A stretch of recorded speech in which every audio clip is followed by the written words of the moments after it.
सत्संग अनुष्ठान हेतु मनस्थिति का निर्माण कैसे। ये श्रृंखला बड़ी महत्वपूर्ण, छोटे छोटे सरल बिंदु, बहुत कठिन नहीं, पर ठीक से समझ के पालन हो जाए तो अनुष्ठान के दिनों में प्राप्त होने वाली ऊर्जा कई गुना अधिक हो सकती है। मनस्थिति ही वो धरातल है जहां जो कुछ अनुष्ठान से अर्जित होगा वो बचेगा या गवा दिया जाएगा, इस पर आधारित है। इसलिए इस विषय पर एक गंभीर दृष्टिकोण, गंभीर मनन, गंभीर रूप से संज्ञान में लेना, नोटिस करना बहुत आवश्यक है। और इस सत्संग के लिए ब्रह्म मुहूर्त ध्यान के उपरांत शांत मनस्थिति से ऊपर और कोई उपयुक्त समय नहीं है। ध्यान के उपरांत मन शांत और हल्का होता है, अनेक अंशों में एकाग्र होता है। ऐसे में इस प्रकार के विषयों का महत्व है। आज उसके 5वें भाग पर हम आगे बढ़ रहे हैं। साधक का जीवन अनुष्ठान के दिनों में बाहरी स्तर पर कैसा हो। बाहरी रूप से ऑफिस जाना, शॉप पे जाना, फैक्ट्री जाना, खेत में जाना, किचन में काम करना, घर में सबके बीच काम करना, अलग अलग क्षेत्र में अलग अलग स्वरूप से काम करना। ऐसे में अनुष्ठान के दिनों में मनुष्य सर्वाधिक स्तर पर अपने ऊर्जा के स्खलन, माने ऊर्जा का गवाया जाना, ड्रेन आउट होना, ये उसके बाहरी जीवन पर बड़ा आधारित है। बाहरी जीवन पर के दुष्प्रभाव, बाहरी जीवन का तनाव, बाहरी जीवन की चिंताएं उसके मन को व्यथित करते हुए उसकी ऊर्जा का क्षय कर सकती हैं। बाहर का जीवन छोड़ा नहीं जा सकता, अपनी जिम्मेवारियों से हम मुक्त नहीं हो रहे, सब कुछ कर रहे हैं। ऐसे में अपनी ऊर्जा को कैसे बचाएं, जो मनस्थिति पर आधारित है। मनस्थिति स्थिर, ऊर्जा बची। मनस्थिति शिकार हुई नहीं, ऊर्जा गई नहीं। अतः क्या करें कि बाहर के समस्त कार्य करते हुए भी हमारे भीतर की मनस्थिति स्थिर, शांत, अनेक अंशों में बनी रहे, जिससे अनुष्ठान की ऊर्जा का क्षय नहीं हो, वो यथावत सुरक्षित रहे, संरक्षित रहे, सेव रहे। इसके लिए क्या करना चाहिए? उपाय है क्या? बड़ा सुंदर उपाय है। पहली बात, जिन दिनों अनुष्ठान हो, जितना भी समय उपलब्ध हो तुम्हारे पास, थोड़ा अधिक, जितना भी, साक्षी भाव का ध्यान करो। जिस प्रकार ब्रह्म मुहूर्त में हम अलग अलग प्रकार के सम्यक ध्यान करते हैं, उसी प्रकार हम साक्षी भाव का भी ध्यान करते हैं। सजग, जागृत, चैतन्य, साक्षी, दृष्टा, अनुभव करता, नित्य शुद्ध, नित्य बुद्ध, नित्य मुक्त, करते हैं ना, जितना संभव हो उतना ध्यान करो साक्षी भाव का। साक्षी माने एक कदम पीछे। साक्षी हटा नहीं है, मैदान से पीछे नहीं है साक्षी, पर साक्षी मैदान में होते हुए भी अपने आप को संलिप्त नहीं करता, लिप्त नहीं हो रहा, ये साक्षी है। साक्षी दो लोगों के झगड़े के बीच में एक तीसरा आया हुआ व्यक्ति है, जिसका झगड़ा किसी से नहीं है, जिसका किसी पर क्रोध नहीं है। वो दोनों को शांत, दोनों को सुनना, अलग अलग करना चाहता है। वो किसी प्रकार से भी उनके झगड़े के बीच नहीं है, चलते हुए आ गया, साक्षी है और बीच बचाव भी कर रहा है। पर साक्षी भाव में तो हम बीच बचाव भी कम करते हैं। मैंने उदाहरण लिया, इसलिए उदाहरण लिया, हालांकि वो सटीक नहीं है, मुझे पता है, क्योंकि उसमें परिस्थितियां बड़ी भीषण हो जाती हैं दो लोगों के झगड़े में। ऐसे में जो साक्षी है और वो बीच में आ गया, पहली बात तो वो साक्षी नहीं रहा तो फिर भी वो भले ही बीच में आ गया, पर वो दोनों से अनजाना है, उनके विषय से अनजाना है, उस पर उतना प्रभाव नहीं है उस स्थिति का, बीच बचाव कर रहा है। कुछ कुछ इसी प्रकार का साक्षी भाव। ये साक्षी भाव प्रातः के ध्यान में अवश्य है। प्रातः के ध्यान में से अनुभव करना भीतर के साक्षी भाव के तत्व को पुष्ट करेगा। अब शुरू होता है दिन। काम पर जाने के लिए हर व्यक्ति को बस में, ट्रेन में, कार में, स्कूटर, बाइक पे जाना होता है। गृहिणियों को तो घर में ही रहना है, तो उनके लिए तो साक्षी भाव की यात्रा पहले पल से ही आरंभ हो गई। पर जिन्हें काम पर कहीं अन्य जाना है, वो साक्षी भाव का अनुभव जाते हुए रास्ते में भी करते जाएं और अपने आप को स्मरण कराएं साक्षी भाव में। मैं इसमें लिप्त नहीं हूं, मैं देख रहा हूं, मैं आसपास सुन रहा हूं, मैं जा रहा हूं, विचार आ रहा है, कल्पना आ रही है, पर मैं तटस्थ हूं, मैं साक्षी हूं। ट्रेवल करते समय, while you're traveling to office, shop, factory, wherever, कहीं भी जा रहे हो, ट्रेवल करते समय साक्षी भाव रखो, अपने आप को स्मरण कराते हुए कि मैं साक्षी भाव में हूं। गृहिणियां तो तत्काल शुरू हो जाएंगी कि मैं किचन में हूं, मैं साक्षी भाव में हूं, आसपास नहीं, बहुत इंटरफेरेंस नहीं, अनुभव कर रही हूं, सारा काम कर रही हूं, ऑफिस जाने वाले, मैं ड्राइव कर रहा हूं, ट्रैफिक उल्टा सीधा जैसा भी है, लाल बत्ती पे क्या कैसा, ठीक है, पर मैं साक्षी भाव में हूं। ये अपने आप को स्मरण कराना।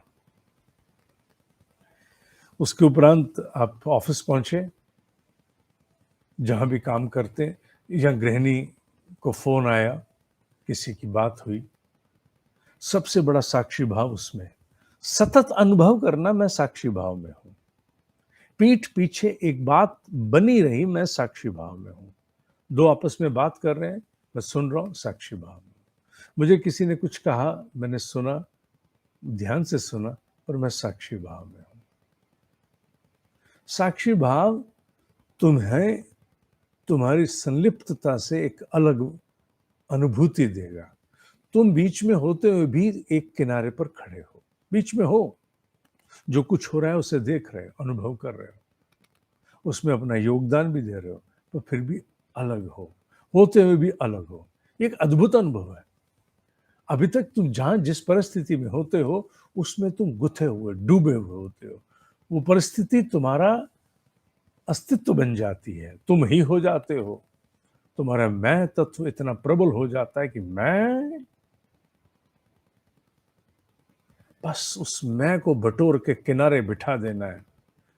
ये सब कुछ करते हुए भी मैं तटस्थ हूं, मैं अभी साक्षी भाव में हूं, अनुभव कर रहा हूं। ये कठिन है? नहीं, कठिन नहीं है। तुम आज ही आरंभ करके देख लेना। तुम आज ही आरंभ करके देख लेना, ये कठिन नहीं है। थोड़ा बहुत थोड़ा बहुत ये हो सकता है कि साक्षी भाव को आरंभ में विकसित करने के लिए तुम किसी की बात कम सुन पाओ, पर उसके लिए तो बड़ा अच्छा है। आई एम सॉरी, एक बार फिर से बताना, क्या कहा था आपने? हाँ, अच्छा अच्छा। ये साक्षी भाव आपस में बातचीत संवाद करते हुए, किसी की सुनते हुए भी, ध्यान पूरा और भाव साक्षी, ये धीरे धीरे अपने आप को स्मरण कराने से ये प्रबल होता जाएगा। अभी जिस भाव का अस्तित्व तुम्हारे भीतर सामान्य रूप से नहीं रहता, केवल ध्यान में हम कराते, वो तुम्हारे सामान्य जीवन में भी आना आरंभ हो जाएगा, विशेषकर अनुष्ठान के दिनों में। आगे पीछे, चलो आगे पीछे नहीं भी है तो कोई नहीं, अनुष्ठान के दिनों में इस प्रकार का साक्षी भाव संवाद में, कार्य क्षेत्र पर, ट्रेवलिंग में, किचन में, ये तुम्हें वो अधिकार देगा कि आने वाले जितने भी आक्रमण हैं, विपरीत प्रतिकूल परिस्थितियों के, विचारों के, नेगेटिव वाइब्रेशंस के, किसी के भाव नेगेटिव, किसी के शब्द नेगेटिव, तुम दुष्प्रभावित नहीं रहोगे, क्योंकि तुम एक कदम पीछे हो, साक्षी हो। इसलिए बिना दुष्प्रभावित हुए तुम अपनी मनस्थिति को स्थिर रखते बटोर रहे हो, और बटोर रहे हो अपनी जेब को। अपनी जेब पर तुम्हारा हाथ है, तुम्हारी पूंजी, तुम्हारे आध्यात्मिक तप की पूंजी तुम्हारी जेब में है। तुम्हारी मनस्थिति विचलित नहीं होगी, वो खर्च नहीं होगी। तुम भीतर चित्त को शांत बनाए रखोगे। क्या साक्षी भाव खंडित भी हो सकता है, माने टूट भी सकता है? हाँ, टूट भी सकता है। तो कुछ नहीं, साधक हो तुम, सिद्ध नहीं हो। और साधक को तो अधिकार है 100 बार भी कोई चीज टूटे बटोर के खड़े हो जाओ। छोटे बच्चे की तरह बच्चा गिर जाता है, गिर के क्या बोलता है? मैं गिर गया, हंस के खड़ा हो जाता है। उसी प्रकार अपने आप को बटोरो, खड़े हो जाओ। खंडित हो भी गया तो वापस आ जाओ, फिर से साक्षी भाव पकड़ लो। तो साक्षी भाव तुमने प्रातः ध्यान में, काम पर जाते समय, या किचन में उसी समय आरंभ हो गया, ऑफिस में पूरा दिन कुछ भी करते समय साक्षी भाव बना रहा।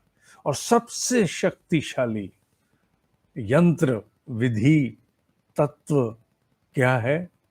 अजपा जप। क्या? अजपा जप। क्या? अजपा जप। पूरा दिन अजपा जप। तुम्हारा अजपा जप, वो जप जिसे तुमने जपानी मन में चल रहा है, चल रहा है, चल रहा है, चल रहा है। बहुत से साधक हैं, उनके मन में अजपा जप चलता ही रहता है। अजपा जप, अजपा जप साक्षी भाव की रक्षा के लिए द्वारपाल है, क्योंकि तुम कुछ भी करते समय भीतर वो जप चलता जा रहा है, अनोइंगली, इनएडवर्टेंटली, अनोइंगली चल रहा है, बिना जाने चल रहा है, चल रहा है पीछे, पृष्ठभूमि में, at the back of your mind चलता जा रहा है, मन ही मन चलता जा रहा है। तुम ना जपे हुए भी जपते जा रहे हो, वो तुम्हारे साक्षी भाव की रक्षा करता है। इसलिए अनुष्ठान के दिनों में निर्धारित जप तो आपने अपनी उपासना स्थली पर बैठ के किया, पर अजपा पूरा दिन चले।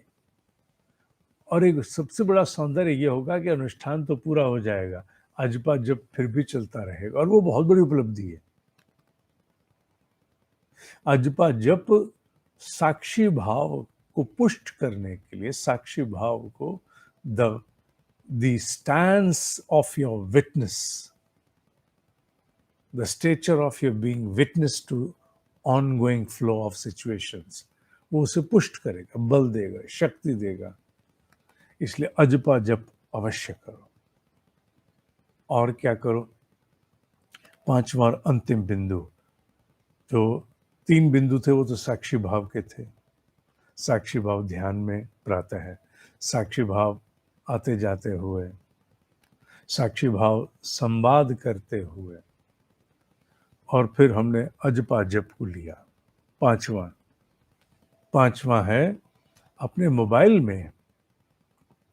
मोबाइल में विशेषकर जब तुम अपना काम आरंभ करो सुबह, और जब तक सायंकाल घर पे निवृत्त हो, उसके बीच में 5 अलार्म अपने मोबाइल पर लगाओ। 5 अलार्म। 5 अलार्म कितनी देर के? वो आप 2-2 घंटे के बाद लगा सकते हो, मोबाइल पर। उसमें क्या आएगा? उसमें कुछ नहीं, अलार्म बजेगा और उसमें लिखा हुआ आ जाएगा, क्या मैं खंडित हूँ या साक्षी हूँ? Am I distracted, fragmented, or I am still a witness? मैं क्या हूँ? ये केवल इतना लिखा आएगा और 5 अलार्म बजेंगे। आप कुछ नहीं, आप देखोगे, बंद कर दोगे। ये क्या है? ये मुझे रिमाइंडर है। ये 5 रिमाइंडर हैं मुझे बताने के लिए कि क्या मैं अपनी सजगता से खंडित तो नहीं हो गया? कोई ऐसी परिस्थिति आ गई जो बड़ी एंग्रॉसिंग है, बड़ी गुथने वाली, बड़ी पकड़ने वाली है और उसने मुझे दबोच लिया और मैं भूल गई कि मैं तो साक्षी भाव में, मेरा तो अनुष्ठान है।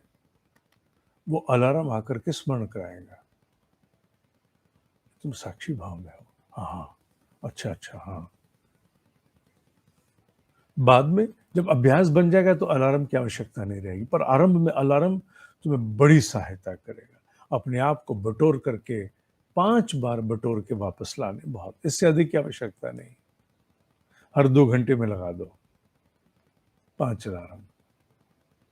अगर तुम कुछ करना भी आरंभ हो गए, वीडियो गेम्स भी देखना, वीडियो भी देखना शुरू कर दिया ऐसे ही खाम खा में, फेसबुक पे ही लगे उंगलियां थिरकाने, अलार्म बजेगा, अरे यार क्या कर, साक्षी भाव में जाना है, साक्षी भाव में जाना है। वो रिमाइंडर बहुत काम करेगा, आरंभ में साधक के लिए बहुत बड़ा सहायक होगा। ये 5 बातें आज बताई, मनुष्य के बाहरी जीवन पर से उठकर आने वाले दुष्प्रभाव जो उसके मनस्थिति पर आक्रमण करते हैं, उनसे मनस्थिति को अक्षुण्ण रखने के लिए, बचाए रखने के लिए, और सारा कार्य करते हुए भी अपने आप मनस्थिति को बचाए रखना, ऊर्जा शक्ति बचाए रखना। और ये केवल अनुष्ठान तक नहीं, बाद में भी इसका पालन करोगे तो जीवन में बड़ा लाभ होगा, जितना हो जाए। 3 बिंदु साक्षी भाव के हैं, प्रातः ध्यान, उसके उपरांत यात्रा, आना जाना ऑफिस, जहाँ भी फैक्ट्री इत्यादि, और तीसरा संवाद में, चौथा अजपा जप, पांचवा 5 अलार्म।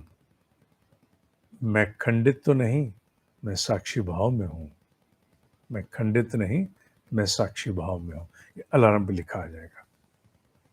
इसके अतिरिक्त मैं ये सीरीज पूरी करने के उपरांत सभी साधकों को जो महत्वपूर्ण बिंदु हैं वो केवल स्मरण कराने के लिए एक कागज पर ईमेल करूंगा, कागज पर लिख करके उनको, और फिर मैं ईमेल कर दूंगा उन्हें। आप मोबाइल की इमेज सेव कर सकते हो। बिंदु होंगे, यहाँ तो विस्तार है, वहाँ बिंदु होंगे, देख करके याद आ जाएगा। सब साधकों को, जो मॉनिटरिंग कार्यक्रम के साधक हैं ब्रह्म मुहूर्त के, उन सबको जाएगा, बाय ईमेल चला जाएगा। ठीक है, ये छोटे छोटे बिंदु अनुपालन करने पर अनुष्ठान में मनस्थिति के निर्माण हेतु, ऊर्जा की रक्षा हेतु, जो तप किया उसकी रक्षा हेतु, उसकी शक्ति को बचाने हेतु बहुत सहायक है। और इन्हें याद करना कोई कठिन नहीं है, बस क्योंकि तुम मुझसे अभी सुनते जा रहे हो इसलिए हो सकता है पिछला सुना बिसर जाए, पर जैसे ही एक साथ ये कागज पर सामने आएंगे, यूं याद हो जाएंगे। ओम ही सत्य है, ओम ही सत्य है, ओम ही सत्य है।